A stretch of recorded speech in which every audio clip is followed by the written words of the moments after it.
Okay, the other rig I'd like to show you today is a tuna trap. Sometimes they're referred to as mouse traps. Chunking for tuna. A lot of times tuna can be real line shy. They have very, very keen eyesight, and they have a keen ability to see your leader. So in order for you to get bites and to catch fish, you've got to go lighter and lighter and lighter with your leader. Now, you get to a point where you go so light that you do get more bites, but because of the light leader having not a whole lot of abrasion resistance and just not a heavy pound test, you're going to break a lot of fish off. Now, this doesn't happen at all times, but it does happen often enough. Now, a way to get away from that drawback of the light leaders and be able to catch more fish is to use one of these tuna traps or one of these mouse traps. And what it is, it's a hook that has a foot of cable. In this particular one, we have an 8.0 9175, and we have a foot of 175-pound cable. And we have a 150-pound welded ring. Now, the idea behind this is you would have a light leader attached to this welded ring. All right, this is all going to be hidden inside of your bait, okay? Now, before I actually show you how it works, let me show you how to get it inside the bait. And what you would do, this is a tuna trap. I've already put the leader on, okay? What you do is you're going to set this right on top of the bait like that, all right, to get an idea where it's going to be. Now you're going to take a bait knife and you're going to come right behind this and you're going to cut this butter right in half.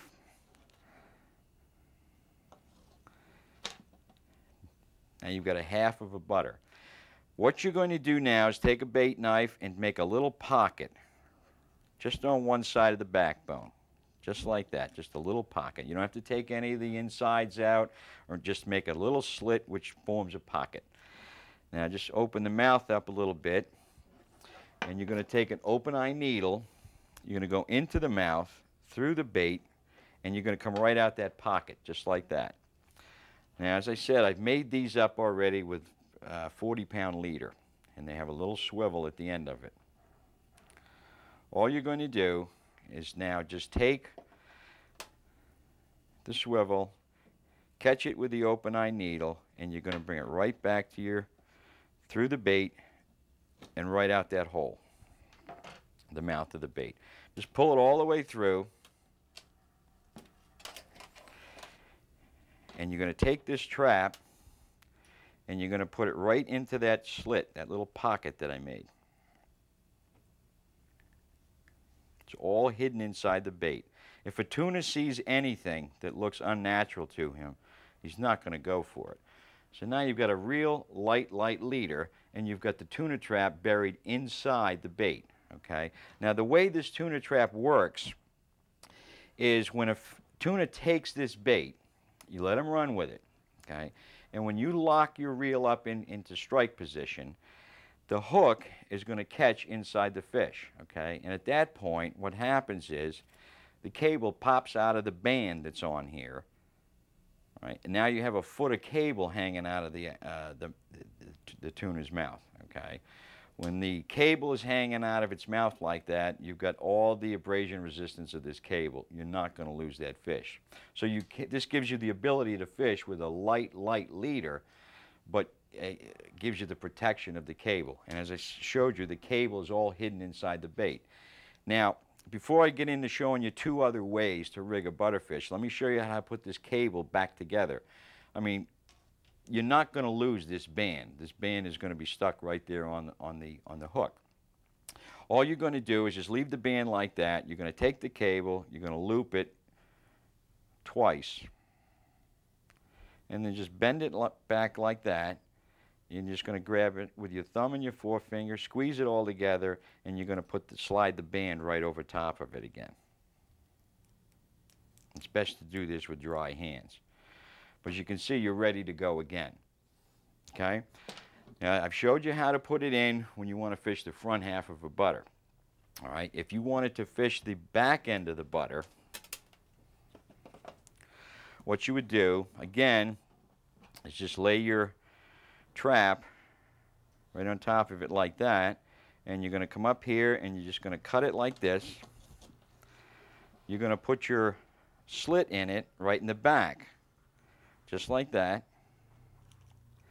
Now what you have to do at this point, you have to put a little hole right here, because this is where your needle is going to go through. Just take your needle, go right into that hole, and come right out the slit like that.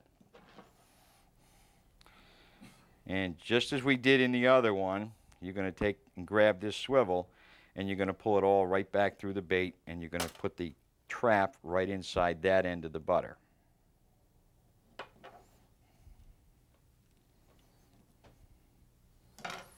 Just pull it all the way through.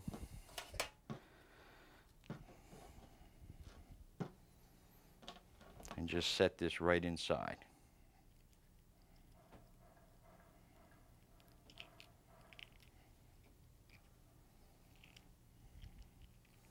And it's all hidden right inside that part of the butterfish. So now I've shown you how to do it with the front half. This is the back half. Some of you want to fish whole butterfish. This is what you would do for a whole butterfish. That's a little bit too big. Let's take this one right here. Now for a whole butterfish, the only thing that you're going to do differently is lay that on the butter like that, come right behind here, and with a sharp knife, you're just going to make a slit right behind that hook, and you're not going to go through the bait. You're just going to make a slit just like that. Now you're going to bend the bait over. You're going to put your knife in just to one side, and you're going to make that pocket again. Just like that. Then what you're going to do, you're going to take your knife, open up the mouth a little bit, and with your needle, just go right through, come right through, and come right out that little pocket. Grab the swivel with the open eye of the needle. Bring it right back through the bait and out the mouth. Just pull it all the way through. And you're going to set this in just as we did the others.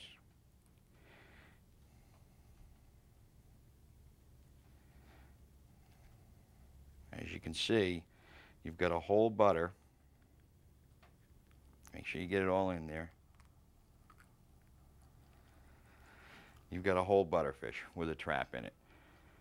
Now there are days that you're not going to need tuna traps. There's a lot of days you don't need them, but there are going to be a lot of days that you wish you had them. There are days out there when it doesn't seem like you're getting any bites whatsoever, okay? Maybe the boat next to you is hooking up left and right. That could be because you're using too heavy a leader, all right? And you have to go down, whether it may be the water quality or whatever. That particular day, the tuna are able to see your leaders, whether they may be 100-pound, 130-pound, or whatever. You might have to go down to a 30, 40, 50-pound test leader. On those days, those are the days that you should be using tuna traps. They'll definitely hook up your, increase your hookup, and they'll make your day for you.